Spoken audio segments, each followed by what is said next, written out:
As of January 2020, 222 children had been tested, and the system is ready to expand into digital pathology and antibody testing. This is all in collaboration with biotech companies including Illumina, Oxford Nanopore Technologies, Mologic and Alexipath. Just another example of Oxford researchers teaming up with partners to save lives.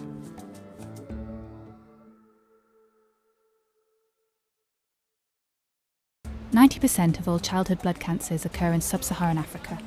Effective and affordable therapies are available from governments, but testing is not." In partnership with the Tanzanian Muhimbili University of Health and Allied Sciences, the Muhimbili National Hospital and the children's cancer charity Tumaini la Maisha in Dar-es-Salaam, Oxford academics have set up a social enterprise called SEREN to fill this gap. They have developed novel DNA tests that cost $10 and trained lab technicians, scientists, nurses and doctors from 5 different hospitals in Tanzania and Uganda. As of January 2020, 222 children had been tested, and the system is ready to expand into digital pathology and antibody testing. This is all in collaboration with biotech companies including Illumina, Oxford Nanopore Technologies, Mologic and Alexipath. Just another example of Oxford researchers teaming up with partners to save lives.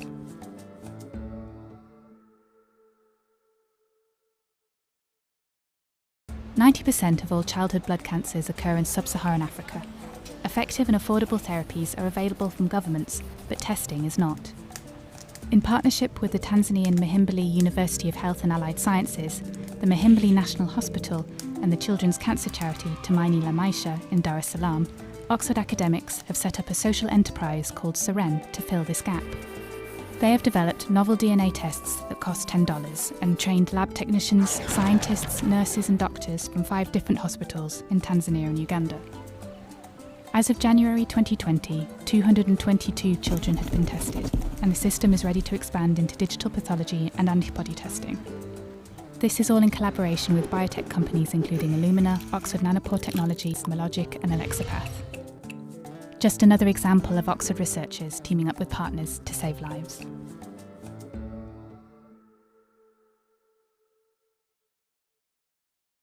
"90% of all childhood blood cancers occur in Sub-Saharan Africa. Effective and affordable therapies are available from governments, but testing is not."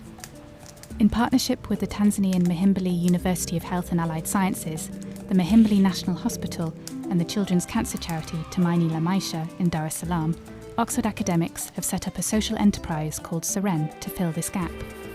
They have developed novel DNA tests that cost $10 and trained lab technicians, scientists, nurses and doctors from 5 different hospitals in Tanzania and Uganda. As of January 2020, 222 children had been tested, and the system is ready to expand into digital pathology and antibody testing. This is all in collaboration with biotech companies including Illumina, Oxford Nanopore Technologies, Mologic and Alexipath. Just another example of Oxford researchers teaming up with partners to save lives.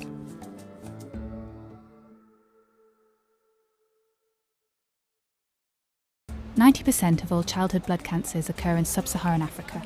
Effective and affordable therapies are available from governments, but testing is not."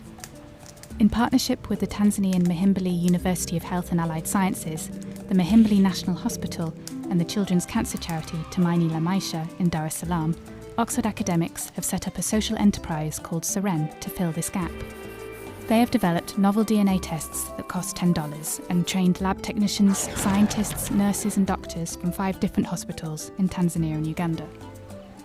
As of January 2020, 222 children had been tested, and the system is ready to expand into digital pathology and antibody testing. This is all in collaboration with biotech companies including Illumina, Oxford Nanopore Technologies, Mologic and Alexipath. Just another example of Oxford researchers teaming up with partners to save lives.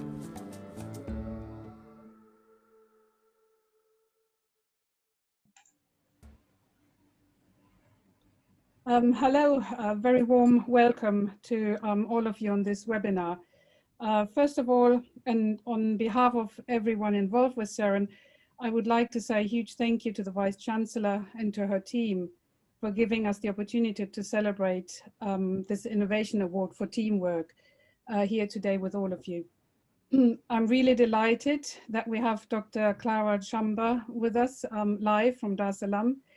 She's one of 17 hematologists in Tanzania, and she's a senior faculty member of MUHAS, which is the Muhimbili University of Health and Allied Sciences in Dar-es-Salaam, and she oversees the postgraduate training program for hematologists there. This was first initiated by Professor Julie Makani and colleagues from Oxford 15 years ago, and we are really very grateful for her ongoing support and mentorship. As for myself, I'm the Director of Molecular Diagnostic with the Department of Oncology here at the University of Oxford, and I'm also an honorary faculty member of MUHAS. I'm a hematologist by training, and I've spent most of my career trying to improve diagnosis of cancers and of blood diseases for patients in the UK. When I went to Tanzania as a volunteer in 2017, I then realized that precise and speedy diagnosis is also hugely relevant for patients in East Africa. And that's really how SEREN got, the vision came about. So Dr. Clara and myself are honored to represent the very many people that are involved in the work that we are doing in East Africa. And just finally, just in case you wondered, SEREN, the name comes from Serenera, and Serenera is the main river in the center of the Serengeti, which is based in Tanzania, that provides water to wildlife during the dry season.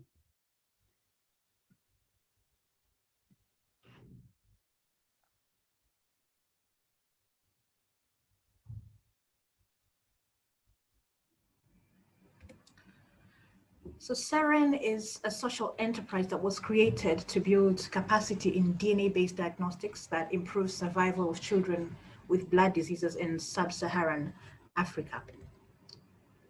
The problem that we are facing in Sub-Saharan Africa is that we have many children, which is estimated to be around 420,000 children who are dying every year from diseases that have curative options. They can easily be cured or well controlled with affordable therapies, but they're currently not diagnosed in a timely manner or not diagnosed at all or misdiagnosed because there's a lack of affordable, easy to use and precise diagnostic technology. Availability and access to this technology is limited, and there are no appropriate quality control measures in place.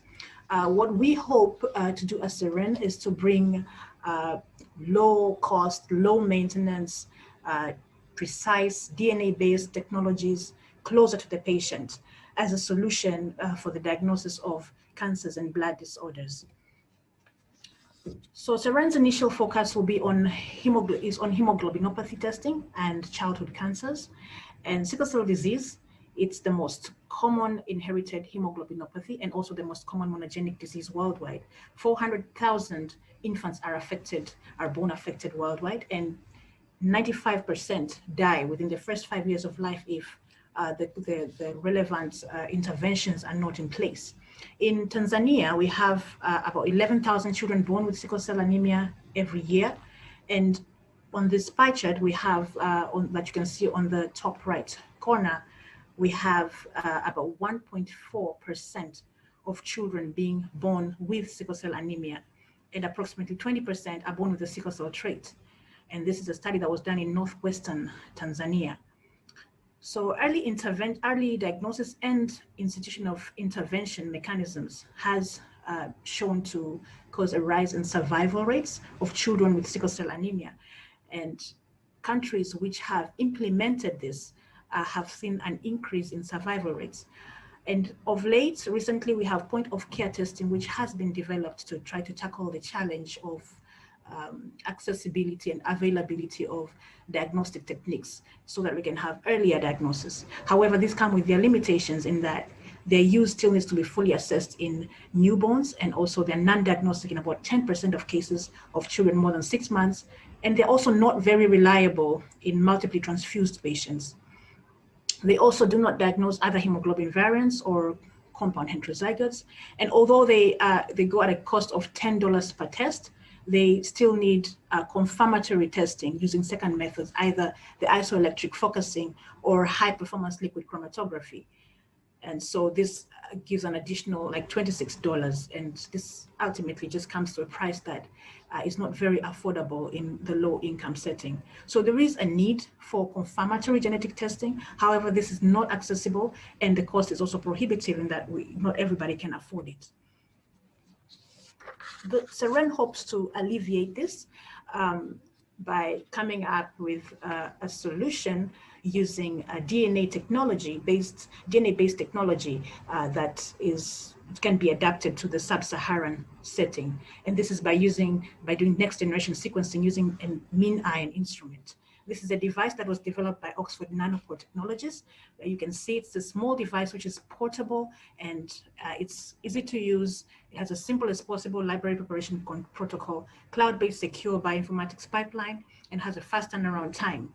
And in sickle cell anemia, we use this to detect mutations. In the hemoglobinopathies, we use it to detect mutations and or deletions affecting the HbA1 and HbA2 and HBB in the HBB gene. And we have used this in our laboratory in MUHAS, where we extracted DNA from dry blood spot samples. And this was in a project that was led by Dr. Siana, who you can see in the bottom right corner. And from this DNA, we were able to sequence and able to diagnose these children, these are promising results. And another promising thing is that our test provides comprehensive hemoglobinopathy testing at $11 per test. And there are prospects that this price can actually go even lower. So moving on to the malignant side of things, we have lymphoma, which is the third most common childhood malignancy worldwide. And 95% of all childhood lymphomas occur in Sub-Saharan Africa and are mostly Burkitt's lymphoma. Burkitt lymphoma composes about 80% of childhood lymphomas. And oncogenic mechanisms leading to Burkitt's lymphoma have been studied, with early infection with Epstein-Barr virus combined with exposure to malaria emerging as two important causal factors. Burkitt's lymphoma is highly aggressive, it is highly fatal, but it is also highly curative. It's highly curable. It has about 90% cure rate. And if we look at the bar chart on the extreme left, we have the high income countries, where you can see that the survival rate, the cure rate, sorry, is about 90%. And this is denoted by the blue bars. But if you move towards the right side of this bar chart to the low income setting, and specifically to the Sub-Saharan Africa, you see that this drops down to about 30%. And then you can see that there's an increase in the number who are not diagnosed. This is denoted by the red bar, and also an increase in those who are misdiagnosed, denoted by the pink bar. And this makes up almost 50% of treatment failures. So the solution that SEREN has been working on in this is to look for an alternative means of diagnosing children with Burkitt's lymphoma. And this is by using a liquid biopsy, in contrast to conventional diagnostics, which use tissue biopsy. Tissue biopsies are invasive. They depend on local availability of highly skilled staff, and it's an expensive procedure. Liquid biopsy, on the other hand, is non-invasive. And by extraction of circulating cell-free DNA from the plasma, we can detect tumor DNA and come up with a diagnosis. And this can also be used to screen children for lymphoma. And this is an example of what we can achieve when treatment is initiated following rapid and precise diagnosis. Just after 1 week of therapy, you can see there's significant clinical improvement. And 1 month later, the child is literally back to normal with probably a normal quality of life. And this is the inspiration behind our vision as SEREN. Our team is composed of collaborators from 5 different continents and 3 local sites: Muhimbili National Hospital in Dar-es-Salaam, Tanzania, Kilimanjaro Christian Medical Center, which is in Moshi in Tanzania, and Lachor Hospital, which is in Uganda. And we are also collaborating with the Tanzanian Pediatric Oncology team, which have made great success in ensuring that almost 2/3 of Tanzania has access to cancer care within 4 hours of their reach. And this is denoted by the green areas that you can see on this map.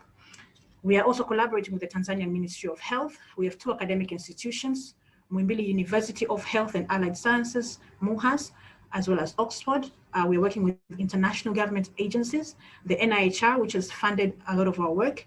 And also we're working with Dr. Sam Bulaiteye, who is with the NIH and also leading the Emblem project, looking at the epidemiology of bracket lymphoma in East African children and minors. We have industry collaborators, Illumina, Nanopore, and Alexapath, who have contributed significantly. They've given in-kind contributions in technologies that have been developed to bring diagnostic tools closer to the patient. We are also working with the Tumaini la Maisha NGO, based in Tanzania, and Tanzania Cancer Care. We're also working with health economists who are assessing the cost effectiveness of the different technologies that we are using in the sub-Saharan context. Currently, a lot of work that we have done has focused on building capacity in the local sites, from a research capacity where we have applied, we've made about 3 grant applications. We applied for 3 grants together, and we are also working on research together. But also through research, we have been able to create a business case for a diagnostic service for chronic myeloid leukemia, which was initially not available in the country. And this has been done through a project that was led by Dr. Ahlam Nasser, who you can see right here. And she's a faculty in MUHAS as well. And now this technology is available as a routine investigation for patients who we suspect have chronic myeloid leukemia. We've also worked on technology transfer to the local sites to ensure that we have the technology and the tools that we need on the site. And this has been coupled by training on these instruments and devices that we have. And this is done in collaboration with our industry partners, Illumina and Nanopore. We've also been working on awareness, creating awareness on childhood blood cancer, as well as public engagement. And in our long-term plans, we aim to expand to other disease areas for which effective options will soon be available in the next 3 to 5 years. And we also we're considering offering point-of-care testing for infectious diseases, malaria, Ebola, dengue, and yellow fever. But ultimately, SEREN hopes to secure sustainability of genetic diagnostics in Sub-Saharan Africa in collaboration with all its partners.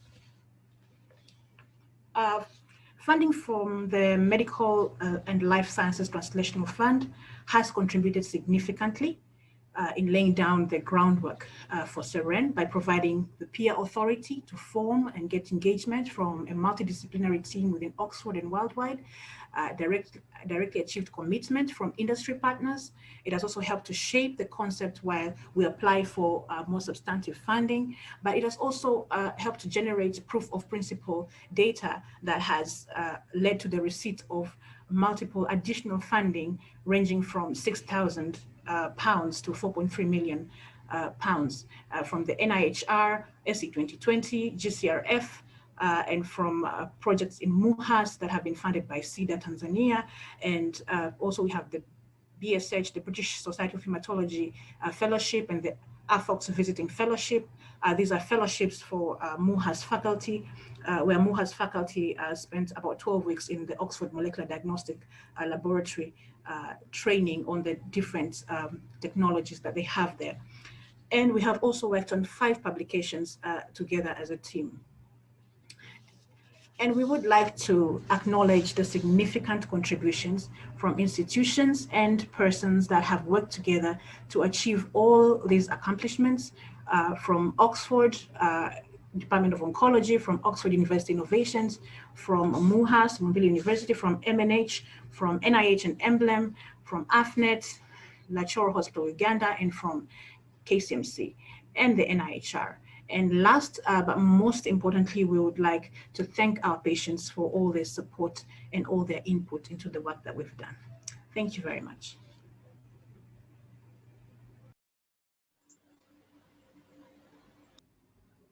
Right, okay, so I hope you have enjoyed Clara's presentation. There's a question coming in from the audience, and I thought what we do is basically I'm going to read them out, and then either Dr. Clara or myself will answer them, hopefully in a rather interactive way. So the first question that we have coming in is about the childhood lymphomas. Why do 90% of them occur in Sub-Saharan Africa? Clara, do you think you can answer that? You want to have a go? Yeah, so relatively, if you look at Africa, Africa has a much younger population, and so we have more children, so that could be one reason. But the other reason that I also pointed out in the presentation is the high burden of infectious diseases. As much as we are dealing with we are fighting non-communicable diseases, we also still have a high burden of infectious diseases. And as I pointed out in my presentation, EBV infection and malaria, they all contribute to the oncogenic mechanisms in lymphoma. Excellent. Got nothing else to add to that one. So then the next question is about some of the major challenges that we faced along the way. Okay. Major challenges, I think so far we have encountered one major challenge, and this is to do mostly with the technology, the transfer of technology. There was a lot of equipment being transferred to the local sites, and I think this took much longer than we anticipated. And of course, these are challenges that we had not foreseen earlier, procurement and the process. But these are all challenges that can be tackled, and they do have solutions. And we are slowly working towards that. And it's becoming less of a challenge as we reduce the duration that it takes to transfer things from industry to the local sites. Yes, I mean, I have to say, on the whole, I was very positively surprised because we had a lot of engagement from the industry partners, really right from the start. We organized a big meeting where everybody came together, both the academic partners, some representatives from the ministry, and then from the hospital, and also from the biotech companies. So we have a system in place. The problem, I think, was partly because of COVID, of course. Africa was completely shut down with respect to the logistics of transporting temperature-sensitive material. And that's certainly been one of my experiences of the COVID pandemic. That wasn't very pleasant. But that is in terms of the actual training of staff, you know, people are extremely well trained in theory, and sometimes, of course, you know, they will, like, the scientists might like a practical experience simply because they haven't been exposed to the technology, as Dr. Clara already mentioned. But you know, on the whole, they're very bright, very motivated, very enthusiastic young scientists, and I think that they deserve a lot of credit. On to the next question. There's a lot of partner organizations working together. What do you think has made it such a successful collaboration? So yeah, I mean, I can say a few words to that, but Clara, do you want to have a go? What is important in terms of the building the team? Just also someone. I think one of the most important things that I have also enjoyed as part of this collaboration is the openness, the transparency, and the communicating to each other what are our goals, and, you know, communicating our vision to each other, and basically making sure that everyone is part of the team and moving in the same direction. You couldn't have said it better. That is, it's exactly the conclusion I came to, because of course it's a question that people are asking, and actually, I mean, it boils down to, I mean, you know, having the same goal, and ultimately the goal, I think, probably of everybody in the team is to improve the outcome of kids with these you know, life-threatening diseases in Sub-Saharan Africa, or in East Africa. I think that's kind of important. The same goal, being transparent and being very open. So, you know, having even having like these sort of discussions about, you know, Black Lives Matters, and, you know, being very open and transparent about collaboration in research, and being, you know, building equitable partnerships. I think that is very important, and it's very important to be very open about it.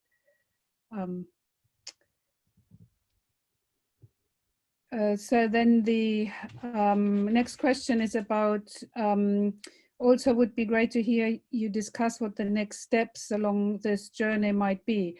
Well, I mean, we are really very much still at the beginning. You know, SEREN is a great concept, and we've been very successful in transferring the initial technologies. We certainly would like to expand the test portfolio, so we don't want to stop with just 1 or 2 or 3 tests, but expand the portfolio, remaining fairly focused on genetic testing, I would say. Although we are discussing also including point of care testing for some of the infectious diseases into the test portfolio. I think working at the sustainability of the enterprise is really going to be important, and that is not achieved just by expanding the test portfolio. I think we also have to think about very creative licensing opportunities, because between MUHAS and the university in Oxford, we are now accumulating some very fairly unique know-how that I think would be attractive to some industry partners, and that could help, and assist also with the sustainability, longer term sustainability of the social enterprise. I've forgotten anything, Clara? No, I think, yeah, sustainability is the most important aspect. So you said it all. And yeah, so that's basically, so I think we are the next step is to continue raising funds from investors, both philanthropic and social impact investors. And then which aspects, outcomes of the teamwork integral to SEREN are you personally most proud of?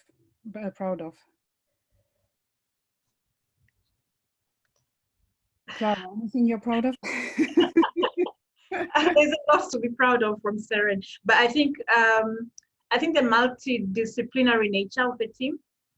We have hematologists, we have oncologists, we have pathologists, we have geneticists, and I think all that just it means that there's always something new to learn, and we're always drawing from each other new things, and it also gives you that feeling that sort of like you don't have to save the world by yourself. Yes. Yeah, just the whole team working together.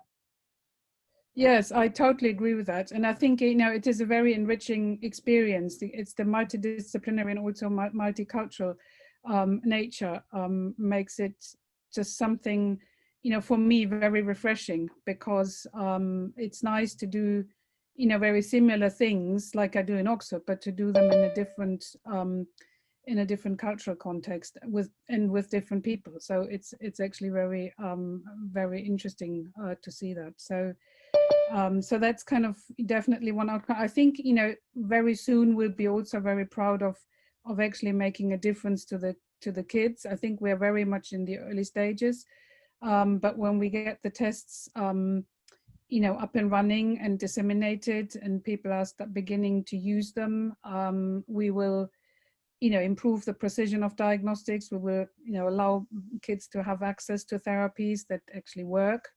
Without trialing and error different things because of uncertain diagnosis.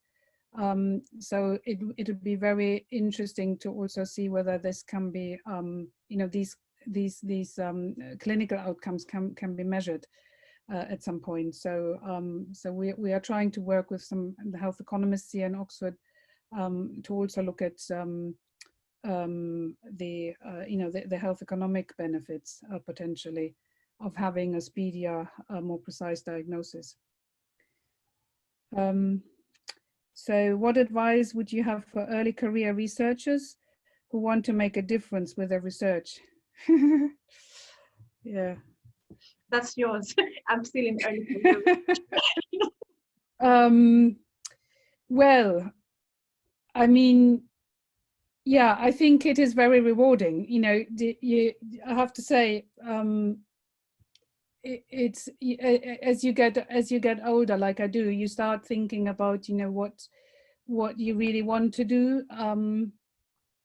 And from my perspective, I really thought that, you know, you can have, when I first went to Tanzania as a volunteer, I realized I could probably have a lot of impact with relatively little effort. And I think that is probably, you know, I'd probably still say that is true. Whereas in countries, sorry, in countries like the UK, you have a lot of effort goes into things, a lot of money goes into things. You spend an awful lot of time on producing papers, but very often with very little impact.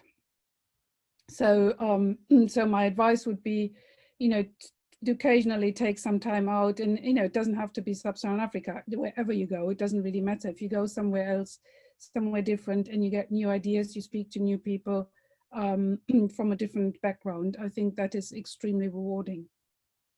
And so that would be my advice, really. Should be compulsory.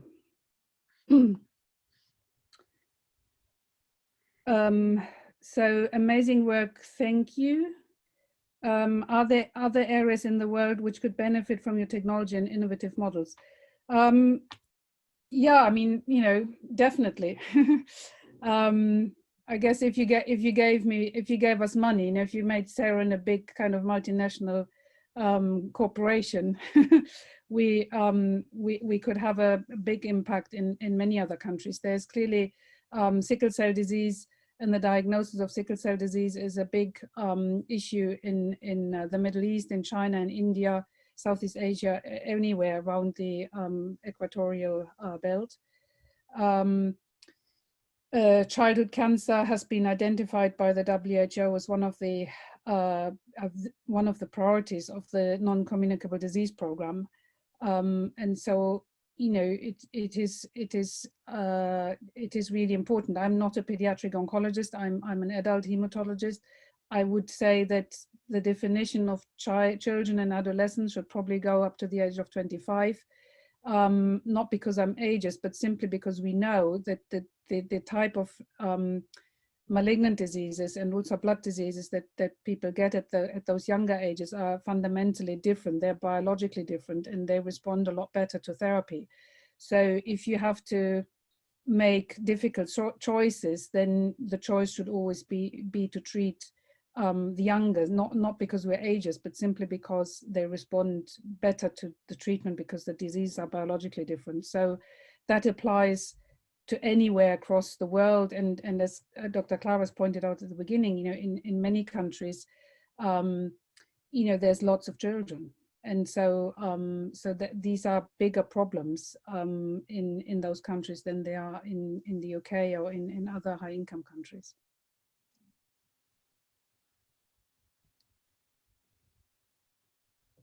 So, Clara, did you want to say anything at the end? Yeah, basically, we are looking forward to the future with SEREN, and yeah, we look forward to work with anyone else who may be interested in working with SEREN. Excellent. So I think that the time is up now, and if there are no further questions, then I would like to thank the audience for listening and for all the nice, wonderful questions that came in. And again, a big thank to the Vice-Chancellor and her team. And thanks to all of us for organizing this. Bye-bye. Have a good day.